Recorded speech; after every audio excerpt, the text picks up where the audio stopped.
The Hudson's Bay Company controlled a third of Canada for 200 years and sold that territory for £300,000 sterling without asking anyone who lived there.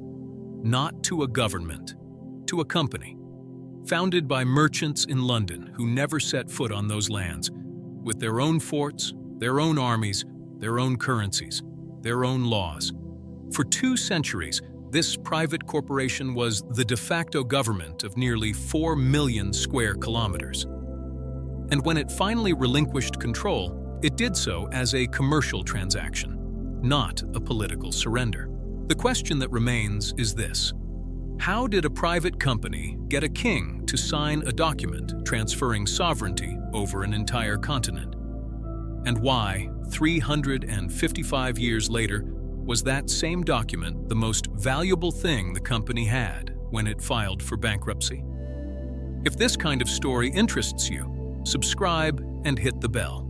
And tell me in the comments, had you ever heard of the Hudson's Bay Company before today? In May of 1668, 2 French traders made their way down to the port of Gravesend in England and convinced a group of British noblemen to fund an expedition to the edge of the known world. Their names were Pierre Esprit Radisson and Médard de Groseilliers. The British, who couldn't pronounce their names, called them Mr. Radishes and Mr. Gooseberry. That was not a moment of historical dignity. It was the beginning of an empire. Radisson and Groseilliers were fur traders who knew a secret that no one else in Europe fully understood. The best beavers in North America weren't in the already established French colonies. They were in the north. In the territory surrounding Hudson Bay, a frozen sea Europeans had barely mapped. The Cree people had lived there for centuries and knew exactly where to find the animals. What the 2 traders realized was that if a company could reach the bay directly through the Atlantic, it could cut out every middleman and control the most profitable trade of the century. They tried to convince the French first. New France fined them both for leaving without a license on a previous expedition and confiscated much of their profits. Then they went to Boston. The Americans weren't interested. They finally arrived in London in 1665, at the height of the Great Plague. The city was carting its dead through the streets when the 2 men appeared with maps and promises of wealth. The English listened. Prince Rupert of the Rhine, the king's cousin, a celebrated general, an ambitious investor, assembled a group of noblemen willing to bet on the venture. In June of 1668, the ship Nonsuch departed Gravesend with de Groseilliers aboard and a small crew commanded by Captain Zachariah Gillam. Radisson was left behind. A storm had damaged his vessel before it could even clear the channel. Only the Nonsuch reached the bay. Des Groseilliers spent the winter trading with the Cree. In October of 1669, the Nonsuch returned to England carrying a cargo of furs valued at £1,233. The bulk was sold to Thomas Glover, one of London's leading fur merchants. King Charles II read the expedition's report. The conclusion was simple. Beaver is plenty. That was enough. On the 2nd of May, 1670, King Charles II of England signed a 5-page document written on vellum, animal skin parchment, and created the Governor and Company of Adventurers of England, trading into Hudson's Bay. The Hudson's Bay Company was born with a legal monopoly over all territory drained by Hudson Bay. The king named that area Rupert's Land in honor of the cousin who organized the investment. He appointed Prince Rupert himself as the company's first governor. What the king did not know, or did not bother to find out, was the exact extent of what he was signing. Rupert's land covered 3,880,000 square kilometers, 40% of what is now the Canadian territory, a landmass larger than India, larger than all of Western Europe. The king signed it away as if it were an ordinary parcel of land because, in his view, the land was his to give.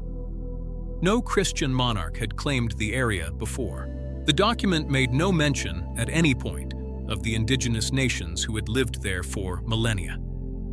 In exchange for the most extravagant gift in British colonial history, the king demanded a symbolic payment: 2 elk and 2 black beavers to be delivered whenever a monarch visited the continent. 2 black beavers for a third of Canada.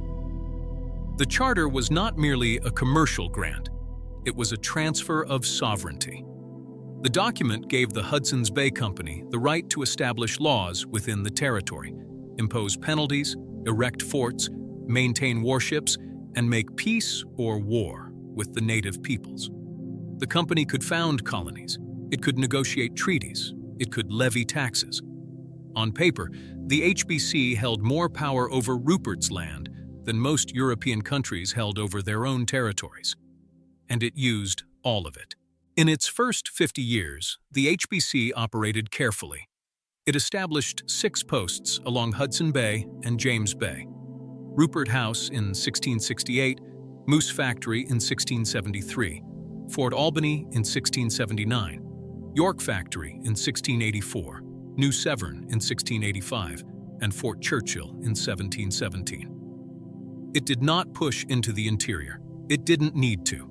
Indigenous peoples, the Cree, the Assiniboine, the Dene, did the work of hunting and brought the furs to the coastal posts. The company received, assessed, and paid. But paid in what? The HBC created its own currency. They called it Made Beaver, a unit of value equivalent to 1 prime beaver pelt, cured and ready for the European market. All other goods were priced against that standard. A knife was worth 2 made beavers. A musket was worth 10. A wool blanket, those that would eventually become the company's trademark, accounted for more than 60% of total trade volume around 1700. The HBC didn't pay in real money. It paid in credit within its own system, and it controlled prices on both sides of the transaction, what it paid for furs and what it charged for goods. The result was predictable and documented. Indigenous consumers accumulated debts they could never fully pay off. George Manuel, then president of the National Indian Brotherhood, described the system in direct terms. The Hudson's Bay Company exercised near-total economic control over the lives of his people through that financial power. The company didn't need to use physical force to maintain control. The credit system did that work, and while the system ran, the company shipped approximately 3 million beaver pelts to European hatmakers in just the first 2/3 of the 18th century. 3 million pelts to make hats. The problem was competition. By 1749, the HBC had only 4 or 5 coastal forts and fewer than 120 employees across the entire territory. It was a minimal operation for a continental grant. The French, the Americans, and Canadian settlers pressed in from the margins. In 1783, a group of rival traders formed the Northwest Company, based in Montreal, and declared open commercial war on the HBC. For nearly 40 years, the two companies competed, and sometimes literally fought, for control of the fur trade in the interior of the continent. The HBC responded by expanding inland. It opened Cumberland House in 1774, its first inland post. It pushed west, pushed north, into regions where no European had established a permanent presence. Each new post was an extension of private jurisdiction. Each new trade route was an assertion that the Charter of 1670 still held, still covered that territory, still made all of it the company's legal property. In 1821, the HBC absorbed the Northwest Company in a merger that eliminated its only meaningful rival. The company emerged from the process controlling the fur trade across all of British North America without competition. But here is the contradiction that defines this period. The more consolidated the monopoly became, the more visible the human costs of the system grew. Company traders introduced smallpox and tuberculosis into communities that had no immunity to these diseases. A major smallpox epidemic swept across North America around 1780, decimating entire populations. Historian James Dashuk documented the impact in detail.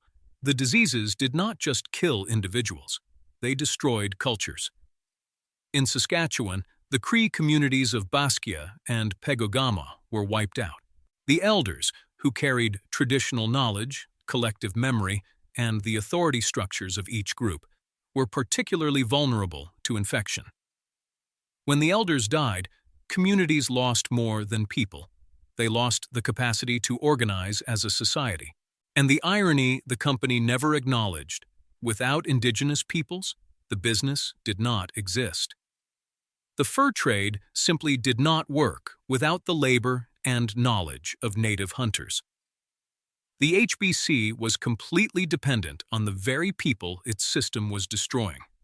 This is not an accidental paradox. It is the logic of a colonial monopoly. Extract for as long as there is something to extract, and never calculate the true cost of the extraction. In 1849, that cost began to appear in the form of organized resistance. A Métis trader and hunter named Guillaume Sayer was put on trial for illegal fur trading, a crime under the HBC monopoly. The trial took place in the court of Assiniboia before a jury composed largely of company employees and supporters. It was, in every practical sense, a company putting someone on trial for competing with it. Sayer was found guilty, but Judge Adam Tom imposed no punishment. Whatever the reason, the result was immediate. The HBC's commercial monopoly was, in practice, finished. If the company could not punish those who traded without its license, the Charter of 1670 had lost its sharpest tooth.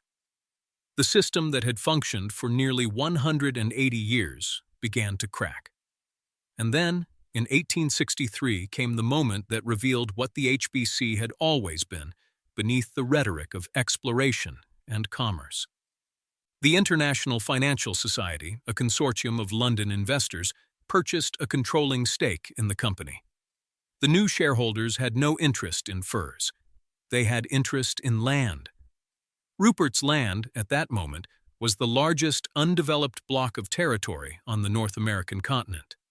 The railroads were coming. Settlers wanted to move west. The land was worth immensely more than any number of beavers that remained to be hunted. What happened next was the largest real estate transaction in Canadian history, and one of the most contested colonial transactions anywhere in the world. After 6 months of negotiations with the Canadian government, the HBC agreed to transfer Rupert's land for a price of £300,000 sterling, approximately $1.5 million Canadian dollars at the time.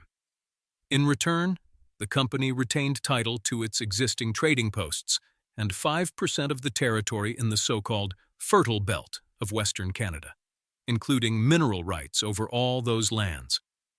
£300,000 for 4 million square kilometers. The HBC signed the deed of transfer on November 19, 1869, ceding Rupert's land to the British Crown. The Crown then ceded the territory to Canada. No Indigenous nation was consulted at any point in the process. The Métis, the Cree, the Assiniboine, the Den, none of them were informed, let alone included in the negotiations. The land changed hands on paper, in offices in London and Ottawa, among men who most of them had never visited. Ovid Mercredi, former national chief of the Assembly of First Nations, described what happened with a precision no legal document can capture. In 1670, a king sitting on the other side of the ocean claimed authority over our lands. And in 1869, a company sold those same lands without asking us anything. The land changed hands on paper. The people did not. The resistance was immediate, led by Louis Riel, who organized the Métis movement known as the Red River Resistance. The political disruption was intense enough to delay the formal transfer of the territory. Canada did not take effective possession of Rupert's land until July 15, 1870. As a result of the political arrangements forced by the resistance, Manitoba was admitted into Confederation as a province that same year. The territory the HBC had controlled was eventually divided among Quebec, Ontario, Manitoba, Saskatchewan, Alberta, and the Northwest Territories. 7 treaties were negotiated between the Canadian government and the Indigenous nations of the interior. But those treaties were negotiated after the sale, after the transaction was already complete, after power had already changed hands. Indigenous nations were negotiating with the new owner, not with the sellers who should have sought their consent before any transaction took place. The HBC kept going after 1870, of course. It pivoted to retail. It opened its first department store in Winnipeg in 1881. It expanded into department store chains. At its peak in 2006, it had 70,000 employees. In 1979, the company was purchased by the Thompsons, the family of media magnate Roy Thomson, and kept under family control until 1997. In 2006, it was acquired by an American firm. In November of 2024, it separated its American assets into the holding company Saks Global. In March of 2025, the Hudson's Bay Company filed for creditor protection with $1.1 billion in debt and 9,364 employees. By February of 2026, 8 people still worked for the company. 8. And here is the detail that closes this circle in a way no fiction writer would have dared to script. The most valuable asset the Hudson's Bay Company held when it filed for bankruptcy was not real estate, not inventory, not a trademark. It was a 5-page document written on vellum, dated May 2, 1670, the charter that had started everything. The company planned to auction the charter through Heffel Fine Art Auction House. A buyer emerged. Whittington Investments Limited, the private holding company of the Weston family, offered $12.5 million for the charter and pledged to donate it to the Canadian Museum of History. Then David Thompson's firm, DKRT Family Corp., entered the bidding, saying it had expected an open auction and placing an opening bid of $15 million. The HBC's financial advisor, the firm Reflect Advisors, contacted 150 individuals and companies to see if anyone would top that bid. No one did. Thompson and Weston combined their bids and reached $18 million. Ontario Superior Court Justice Peter Osborne approved the sale. The two families committed to immediately donating the charter to the Manitoba Museum, the Canadian Museum of History, the Royal Ontario Museum, and the Archives of Manitoba, along with an additional $5 million for preservation and public access. Cody Grote, a Mohawk historian and member of the Six Nations of the Grand River and chair of UNESCO's Memory of the World Advisory Committee, was direct about what this document represents. It is the most significant one the HBC ever produced. And there are also indications of slavery in the company's archives, which is quite significant. Grote also pointed out that Canada had no legislative mechanism to prevent the document from being sold to private hands abroad. The country that was built on that piece of paper had no legal tools to ensure the paper stayed in the country. The charter survived wars. The London Blitz, when it was hidden on an estate in Hertfordshire to protect it from German bombing raids, crossed the Atlantic, spent decades in corporate vaults, and ended up on display at a ceremony at the Manitoba Museum that included a pipe ceremony and the lighting of a traditional Inuit oil lamp. That entire arc, from 2 black beavers as symbolic payment to an $18 million auction, is the same story told at different speeds. A private company was granted the powers of a state because a king found it convenient not to ask anyone who lived on the land. It used those powers for 200 years to extract wealth, control markets, and keep entire populations in economic dependence. It sold the sovereignty of a continent as if it were a line item on its balance sheet, and the document that made all of it legal was, in the end, the only valuable asset left. This is not just the story of the Hudson's Bay Company.